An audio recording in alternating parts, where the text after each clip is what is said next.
What are you impressing or demanding on them? And I'm talking about the South African government to do beyond this acknowledgement of wrong. In South Africa, unenlightened, uneducated, illiterate about their history. My blood is boiling. And seriously, you know, who do they think they are? Okay, but I'll leave it alone. My calm minister here says nobody should go and do anything silly. But minister, mark that woman, put her name everywhere, and make sure she doesn't step in this country. If I were president, you know what I would do? I will let you go with our presidential jet. All right, land it in South Africa. And I'll issue a statement. Any Ghanaian who wants to come home, we have brought a plane to pick you up. Come on. Listen, this is very serious. Xenophobic in South Africa. Ghana 4G. Nigeria 4G. So far, Matic Ghana and Nigeria. A very good morning to you, very good afternoon, very good evening to you, wherever you're watching us from. I am Smart Africa Media, and today happens to be the 25th day of April 2026. Oba so subscribe, like, na sign, share my for one more chichi and a bench. Yeah, they are South African. Yeah, yeah, a BS pain. This is not the first time I deal with SC. As a foreign minister, Okudzoto Ablakwa, wako PM TV3. Any ebusan say, how are they quite ben one more faso? Any sankro for ye you must say akasa. What are their plans for these people? What you say? And Okudzoto Ablakwa kase. Ghana ni ba kubi. Ono de wako viral patio. Wako viral pa into money na din komo. Ya one more per relocation. Edi amano. But the question here is onunkwa and what face that challenge ya na anasa do one anase say waba viral ntino ene ye pesa de no di amano enye onunkwa eno na Imani Africa president Kofi Bentil Mr. Kofi Bentil say there be enkomo no Okudzoto Ablakwa edi no. It is something else. But so one only president here. Anka the obedient called the Ghana ye plane and as a private jet why crowd so person because definitely people are ready to come, but the monetary issue money. And why ready so person Bafro nabra. Some ya madam for bikra Vivian ho. And Bafro nabra. Ufro na uba. It will be better for you than so bet now. Na ye be why kayeka DC. Ebusia I Smart Africa Media and come akoso about Sadiwi. But me busa question back. It is good. Say everybody say you know you find your politics. But me busa some young timra. In fact, when we advertise your coming, a number of people sent messages about the visa waivers. What informs? So Kwame Ampofo says what informs the decision to waive visas to countries, and how many countries have retained that same gesture? Just quickly. And very good question from Kwame, and I was just about to talk about visa waivers. So the rationale for vigorously pursuing visa waivers is to ensure that we are able, as a ministry and as a government, to enhance the value of the Ghanaian passport. Our passport must have real value, where if you are a holder of a Ghanaian passport, your respect in the Committee of Nations must be upheld, must be high. If you have a Ghanaian passport, you should not struggle to obtain visas or to travel freely to any part of the world. And that is the motivation. And if you look at what we have achieved so far, it's quite remarkable. We have now been able to add about 23 countries to the list of visa waiver countries that Ghanaian passport holders can go to. So overall, we now have 50 countries that Ghanaians can travel to without requiring visas. Now, it is important to also emphasize that in negotiating these agreements, we ensure that they are reciprocal agreements. We pursue reciprocity to the fullest. So it's not the case that it is lopsided or that we are being shortchanged.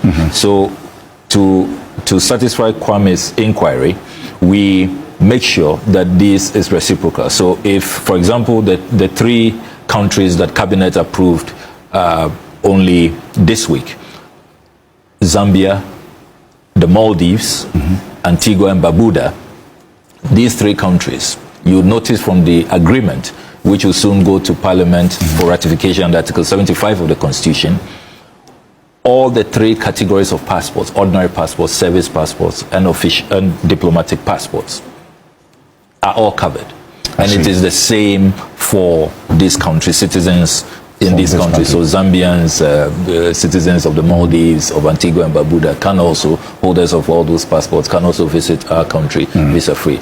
So what this is doing is that it is really enhancing our status in the Committee of Nations. Right. It's adding a lot of value to our passports. And that's why our passports have become very, very, well sought after. And we've had to improve security. We've had to invest a lot in new technology, AI, and all of that to really protect the sanctity of our passports. Because you see, you cannot also qualify for this visa waiver agreement if other sovereign countries realize that security is not impressive, that other nationals can easily, impersonate and acquire these passports. Because, when we talk about passports, it's about a security document, it's about making sure that the right people, enter your country. It has far-reaching national security implications. And so we are always working to enhance the security surrounding the processes of acquiring Ghanaian passports. And so it's been a lot of hard work,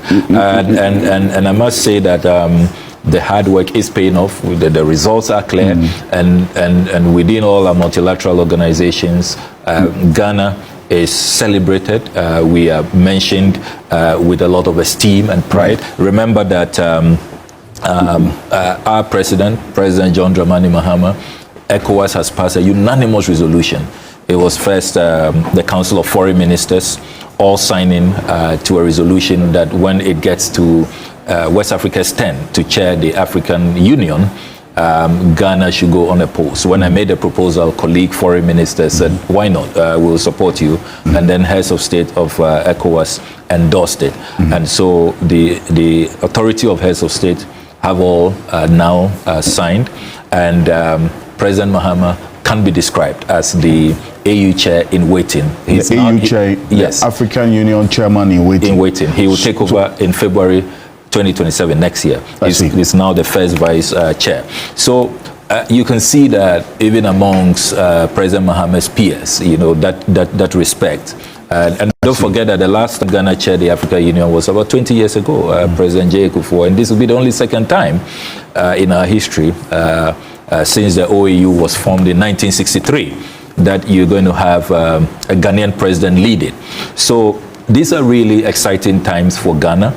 And we all have to be proud about what we are achieving, how we are setting ourselves. And I must say that what gladdens my heart the most is how now the foreign ministry is going all out to defend Ghanaians, to protect the right, the dignity of Ghanaians anywhere they are.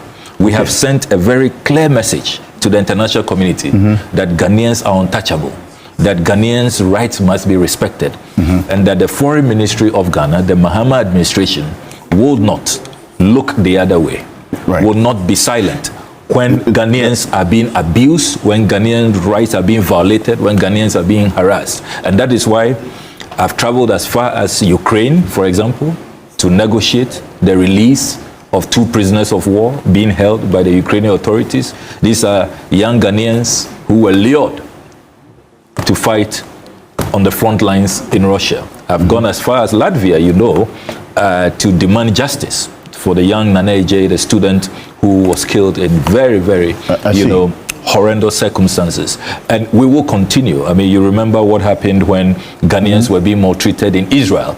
They are granted visas, they arrive and they are just deported, treated, shabbishly and in a very dehumanizing manner. We said we would not take it. So consistently, we are demonstrating that we will not compromise when it comes to protecting the rights of Ghanaians, ensuring that their dignity, their humanity is preserved. And that is what the foreign ministry exists to do. Every Ghanaian, everywhere, must have that confidence that when I am in harm's way, when I am in trouble, I will not be left alone. That my foreign ministry, my government will stand up for me, will fight for me, will protect my interests, and will seek to preserve my rights. And that is a very, very clear message we are sending. That is a mandate we hold so dear, with very profound respect. And we are going to continue to ensure that Ghanaians everywhere are treated with the respect they deserve, just as we treat and we are famed, as you know, in Ghana, for being hospitable, for being warm, and for treating foreigners, our guests who are here, with respect. We expect the same. We expect reciprocity. By the way, how is he doing? You got in touch with him? I can confirm to you that I am in constant touch with the Ghanaian. His name is Emmanuel Asamoah. I've spoken to him directly. And the man in the video? Yes, and I have good news to share with the good people of Ghana. The government of Ghana has decided that we will relocate him. You relocate this Emmanuel Asamoah, yes, the gentleman in the viral video. At full cost. We will take care of his relocation and resettlement out of South Africa. I will not at this point disclose where we will be relocating him to, but because of how viral the video is, this gentleman, and the fact that his identity has been exposed and he's been the subject of a lot of trolling and consistent, threats, we have taken the decision to relocate him and to have him reintegrated at another place. He's agreed. He's willing to cooperate with us, and we are going to do that. I see. But we continue to extend consular assistance to him.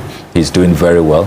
He was really traumatized, as you can expect. I mean, these are vigilantes with no legal mandate, just pouncing on innocent immigrants and pursuing them in such really offensive manner, very dehumanizing manner.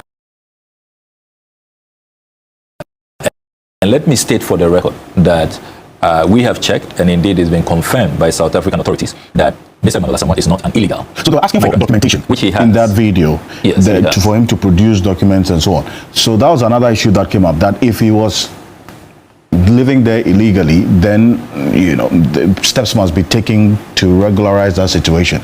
You're saying that you've checked, and this gentleman has legal status. Yes, he's a legal resident, and that has been confirmed by authorities.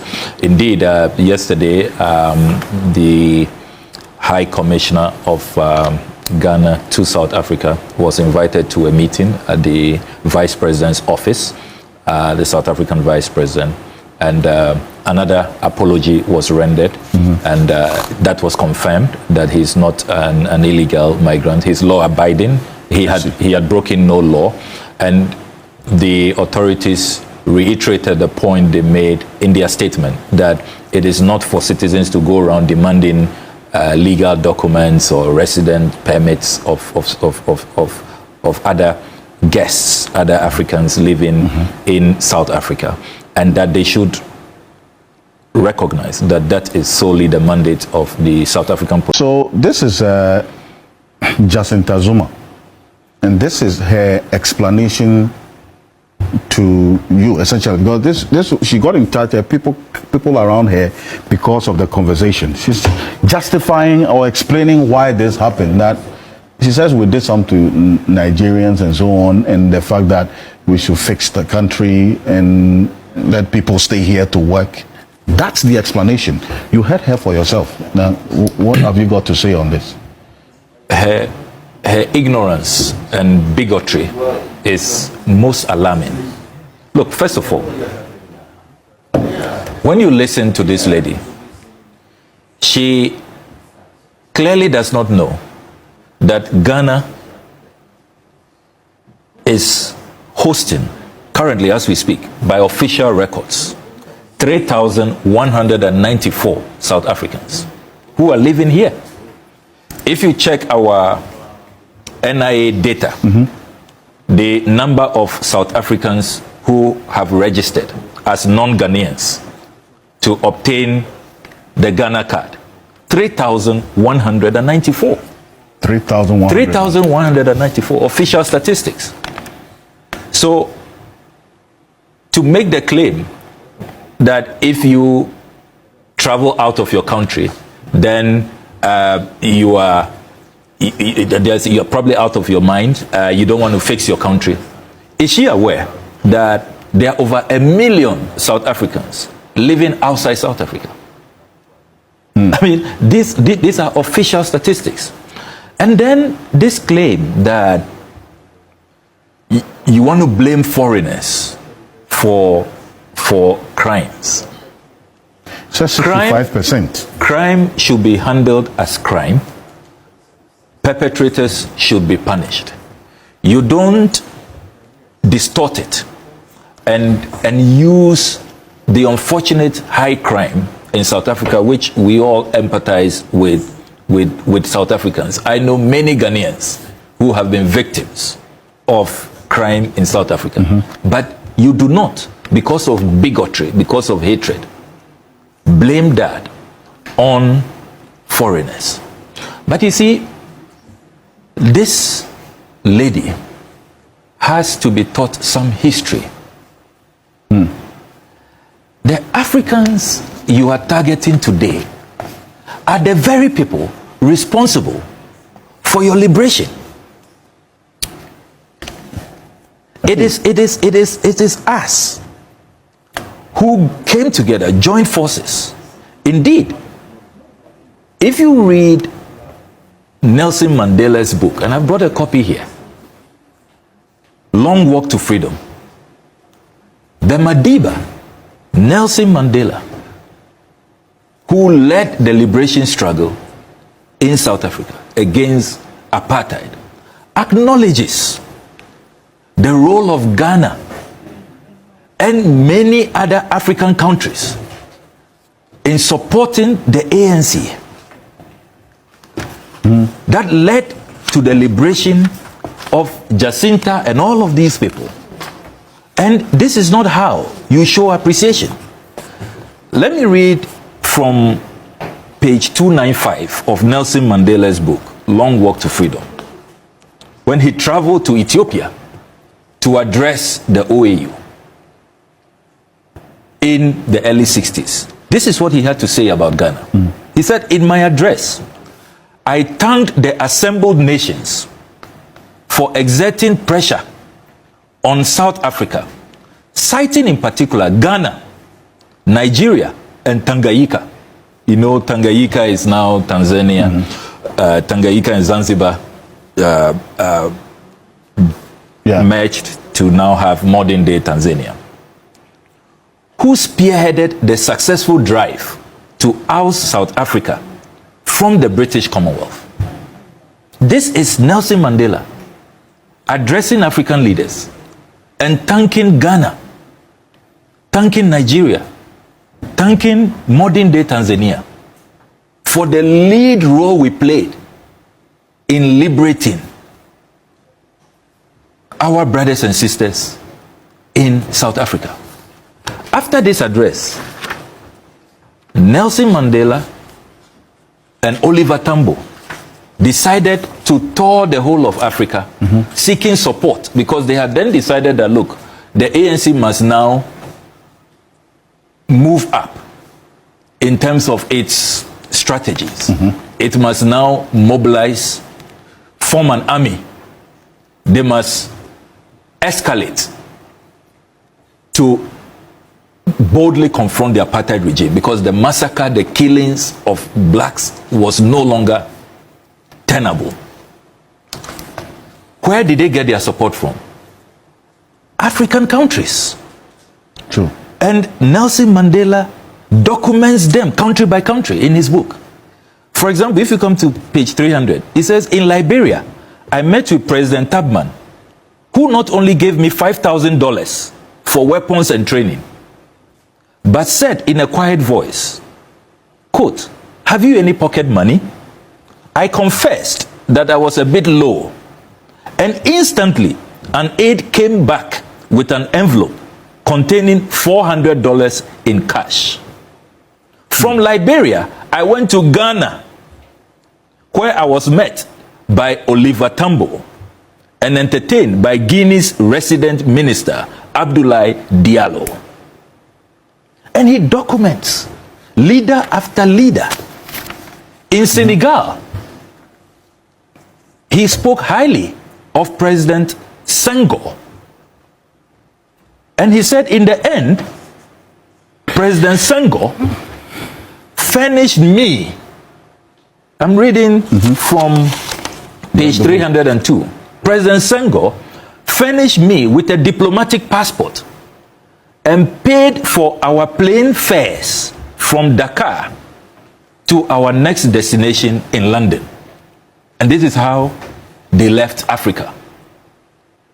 Ghana, if you come to the foreign ministry where I lead, we have a tall list of South Africans we issued Ghanaian passports to because they have been declared stateless.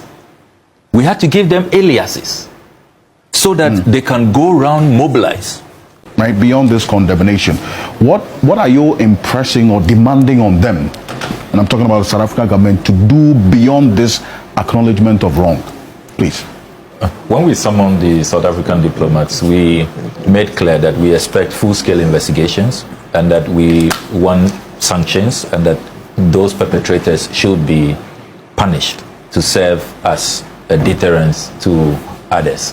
And I must say that so far we've had assurances, and then one of the things I'm here to do is to urge calm. I have said that there should be no reprisal attack. I know that sometimes these things can be very emotive. Hatred and bigotry should not be fought by reciprocal hatred and bigotry. We should rather be mature, rise above it, and show them the way. It is Mandela who said that both the oppressor and the oppressed must be liberated, and that has always been his motivation and his raison d'etre. So we should avoid any attempt at reprisal attacks, going after South African businesses in Ghana or the 3,194 documented South Africans here. At least for now, we have the assurances from the South African authorities that they are investigating. They have invited some of the persons identified in the video for interview, according to what they have told us.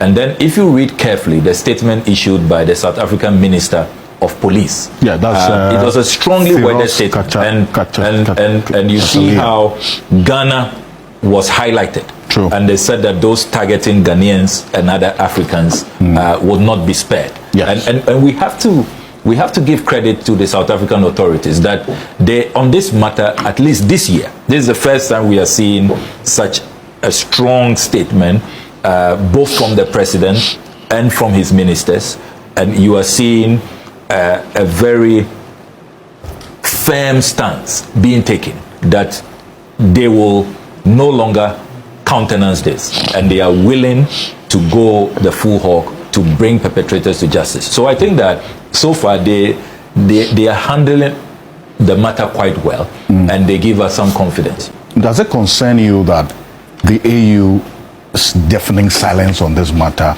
really continues? Because like check last year when this happened, there was no statement. This year, this happened what, last week? It's been over a week. The AU hasn't issued any statement on this matter. Does it concern you?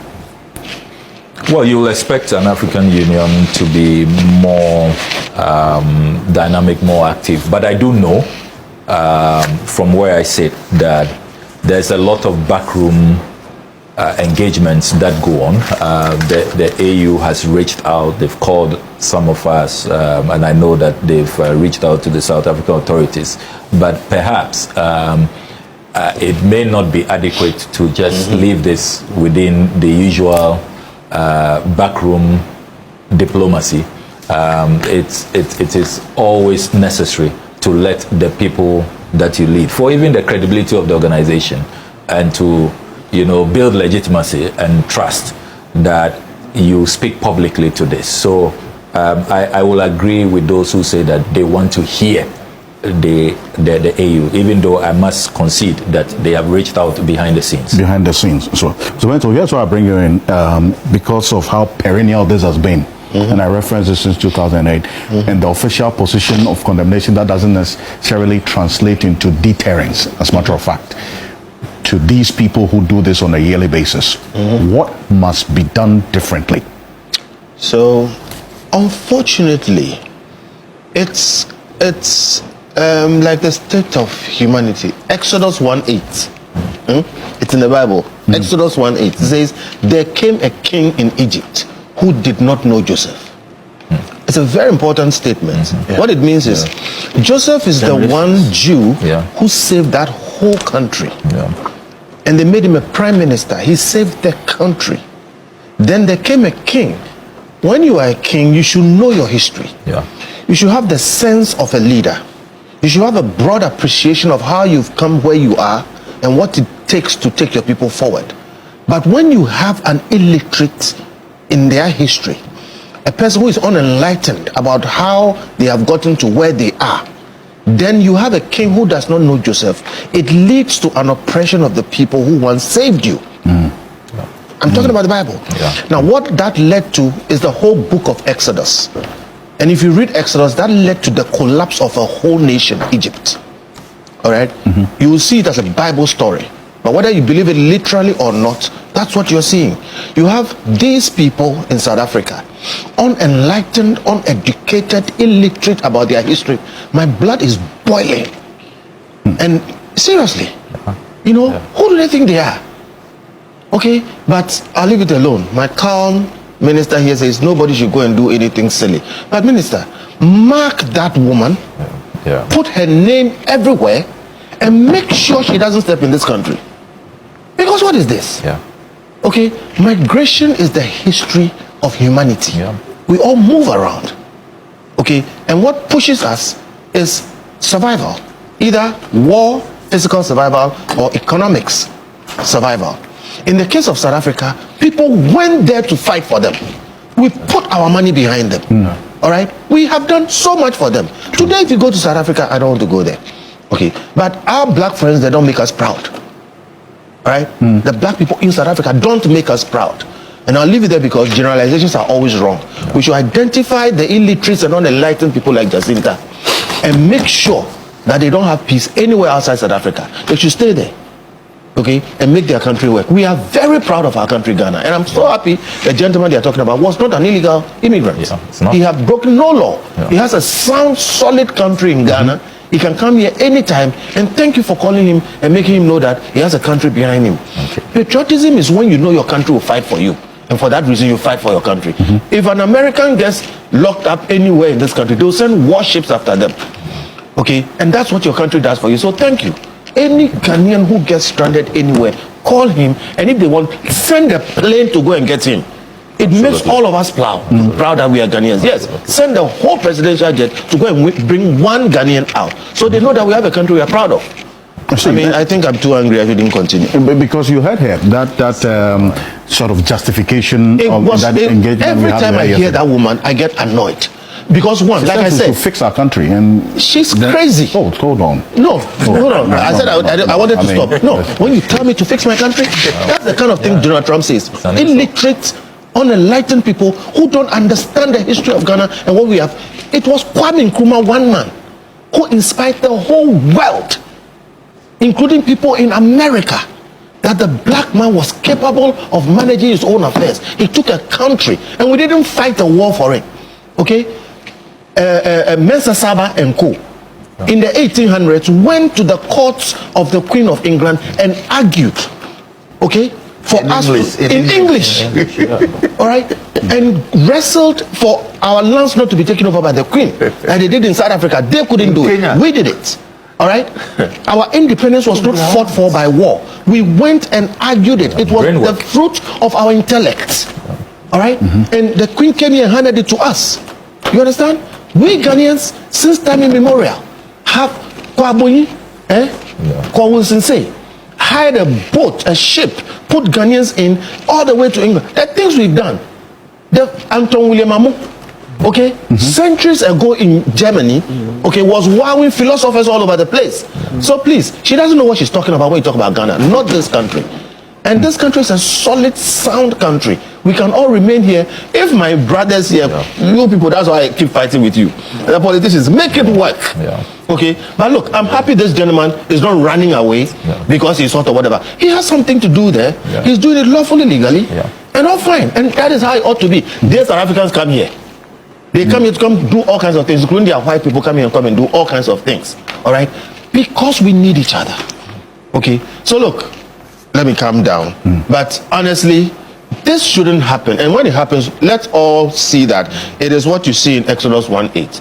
There comes a king who should know better, who doesn't know Joseph. He doesn't know what the people he's oppressing have done for them, you know, in the past. But yeah, I leave it to my very capable friend here, who is so far handling it in the way I like. But please mark that woman. Make sure she never comes to Ghana. But you come down. You come down. No. Hey.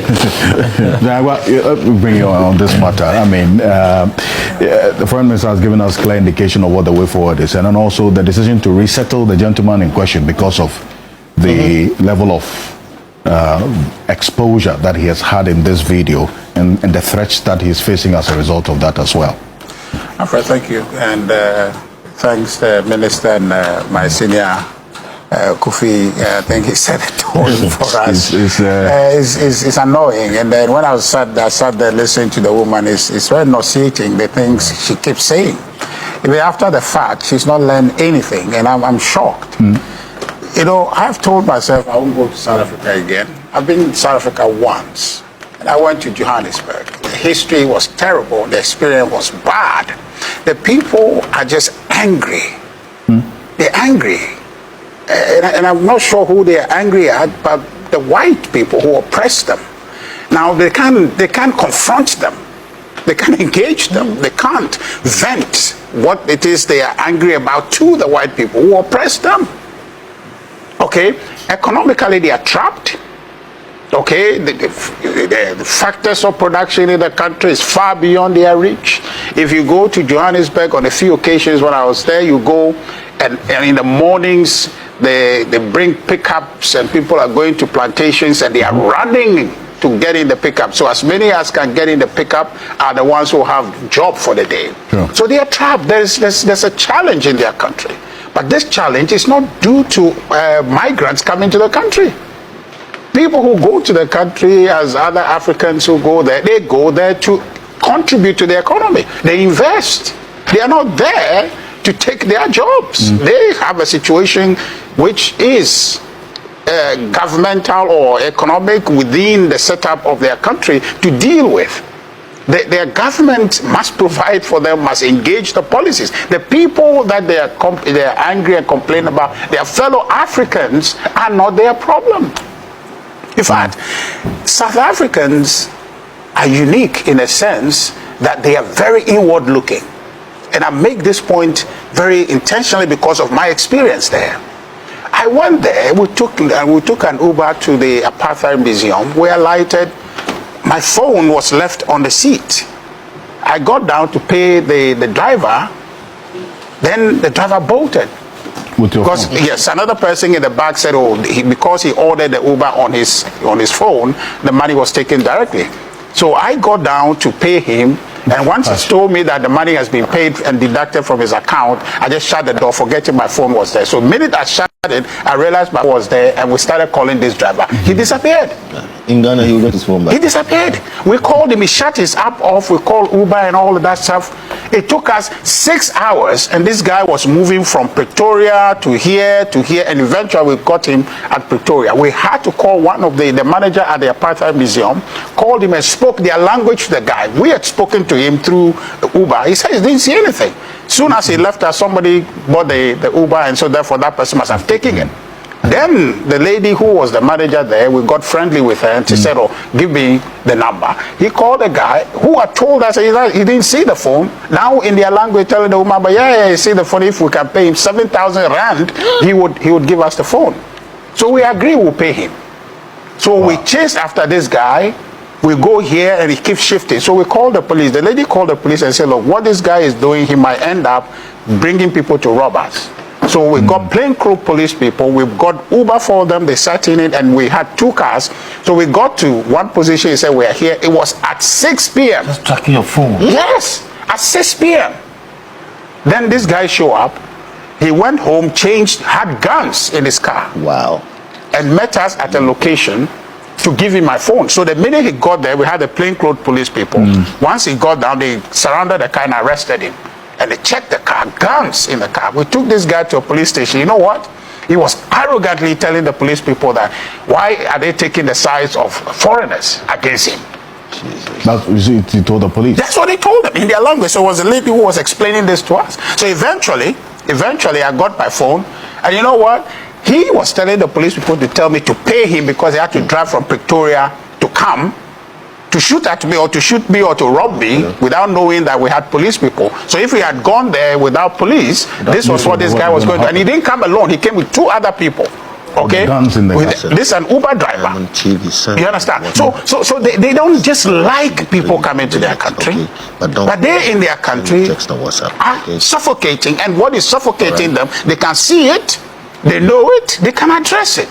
So my problem here, in acknowledging what the minister in our country is doing really to try to provide comfort for all Ghanaians, especially this individual involved in this matter, is the AU. I don't know how to describe it at this point, Alfred. I don't know how to describe the AU.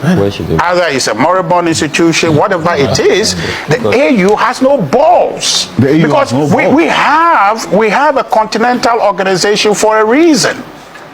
Okay? So if we have a continental organization and a country is misbehaving in this manner, I don't know why, for the life of me, the AU has not taken any step.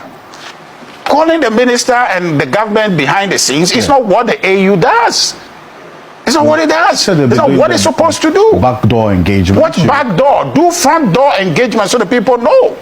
The country must, the government of South Africa must take responsibility. They must take responsibility. Beyond these matters, they must take responsibility. That, internationally now, we have people are like, all of us are now international, more or less global citizens, right? So people in other countries have rights. People in other countries have rights. So what to have a situation where people are harassed in a manner that is happening in South Africa is completely unacceptable. So African Union must stand for something. If they can't do anything, at least to promote internal cohesion in the continent, the free movement of people, African people in Africa, that little bit of thing, they should be able to do it. Otherwise, I don't see why we have an African Union. Thank you. Event after event, they're just there in name, but you don't see them do anything substantially to improve the lot of the African. And this is a matter that African Union must engage in. And we, the rest of African countries, must name and shame South Africa for some of these things. It's annoying, it is disgraceful, it's embarrassing. It shows that they don't appreciate history and the contribution the rest of Africa has made to their liberation. Pardon me, I think wild. Yes. Honorable here, there are times when a nation has to project itself. Yeah. If I were president, you know what I would do? I will let you go with our presidential jet. All right? Land it in South Africa. And I'll issue a statement. Any Ghanaian who wants to come home, we have brought a plane to pick you up. Come and climb on board and let's go. That's what I will do. To send a message that we are not hungry. We are not hungry. Okay, so if Mr. President can do it, for me, this is what you use jets and things. The reason why the US has this huge jet, it's for things like that, evacuation. They are projecting themselves in your face. Look, I would love it if our jet with our flag on it lands in South Africa and you issue a statement on that floor there, and you issue a statement to everybody that, look, we are here because of what's happened. If any Ghanaian wants to go home, there's a private jet waiting for you. Let's go home. So they know that we have a country. Right. And see, so this is just so let me do it. Yeah.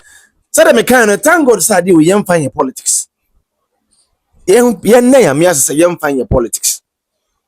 yenda yam yase but Okudzoto Ablakwa Okudzoto Ablakwa papa woda uruma de ade ne duro no enye nipa ba akwasem enye nipa ba akwasem said Mr. Kofi Bentil eka me ne ne adwene mumfa jet ne nkuso mumfa plane ne nkuso the why you read this over but people are definitely want to come. Just bring them. Mom free South African brand. Kutruko a ye bon krofo mana no den dodo. Yes bi esi tie krofo ye bobi preprebi. Ye tata bi ani so bobi mu. Ye bobi ni ade. What you say? Nti se wono mo pese wo mo ba. Mama these people, let them come. Na woka se nipa ba ko bi de wakọ viral. Nti se wono wakọ viral nti no we are finding an accommodation. We are relocating him. Ye ne din komo. He has accepted our offer. Into the baby for Framan, and we are not going to disclose. Nobody is telling you to disclose. Maybe our person wouldn't know. But look at it, and Yemi Pabako, and the end is sad. Do or no, and a walk of viral. But Ghanaians over there, no more doors. And this is something. This is xenophobic. Something. It is something. This is not the first time. This is not the first time. But what I say? Oh, pedem badum. This is not the first time. And in the BBC say, you know, say esibako esimienu ena nkrofo tre say South Africa for tre say munkom krom na munkonko ye mukrom ye ne ye pese ye krom ye. You see this thing. But the South Africa for we say brebi dru ya Ghana for boa wonom Nigeria for ye nde ye bobi kuturuku bi preprebi ye kunkumbi Nigeria for so boa. But wonom so omo hunu no sa enti na wo say eba ne sa Ghana yensiesie krom Ghana yensiesie krom me de meka no Ghana mo ye kro ni and say Ghana ye yankan krofo e banka mo ba na wo kase wono mo mrei na mo pe location for fra mo mu bia na wo ye adwuma ho adwuma be na wo be wo Ghana but prevention is better than cure wono mo mra de opeso wo ba no omra e be ya sense ye be kuna to atwene. This is me little advice but in penimfo no mesra mo sa de wo ye ekoso no e ye obi krom o ade na ye ntimi nsiesie ye nso ye de na obi nso mba Ghana Nigeria for the door so hapa Nigeria for the door so hapa and think nke your mind we have all the necessary resources and think yem fancy as ye krom kra na nka omomra but yem panim for na di nim no febini say ndra ma mi di papa yatem odidi so for yatem because of akoka galam say hu asam and think ye nso ye nyoma ye resources nke ye dinini ye ni ye ampato anka South Africa for kra nka so mba because only last African country one of independence and tell you one independence and tell you but look at how maltreating they are treating our people. Oh just be almost maltreating and microphone and in your more it has happened before a pain and in the day and I was a young as a country Mr. Ghana ya Malaysia and then independent yeah, on the 6th of March, omunya on the 31st August 1957. Ewa abrofo kro no ansem Malaysia ba Ghana ebe di abe e no ko Nigeria ko di abe enne ko hwe na Malaysia kru se me bo asachihwe ya na Malaysia ena di independence every abrofo kro no ansem the same year but different month yenya here the 6th of March omunya mo the 31st of March so 30th of March no August rather sorry. But en nekosho Malaysia kronu kura esayu eja shi kronu na eja esay kronu na ba san ko nakoshe Malaysia never compare Ghana a country that has a lot of all the resources almost all the resources I wasn't what my enya but what are we seeing as a country? No, nothing we are seeing nothing as a country and yet and ya dia dane acheche and ye che mofra no ye che mrantia no ye che youth ni gum Ewade me mobo aha Smart Africa Media wada worma oba so subscribe like na fi san shema fofora wono mo chichi ene benche metin e de oduma nkomo ba na Kofi yanko comment section ni konkudi nkomo Okudzoto Ablakwa akasa as foreign minister Roxanne Nelson the fiama pop ono so di nkomo Mr. Kofi Bentil of Imani Africa one so di nkomo yankon kyera yadwene de nkomo no convince wono wada worma yankon kyera yadwene e wo comment section wo medi e de oduma nkomo ba na Kofi from Asante Gudi oba so subscribe like na fi san share ma fofora wono e wo echichi ene pencheye macro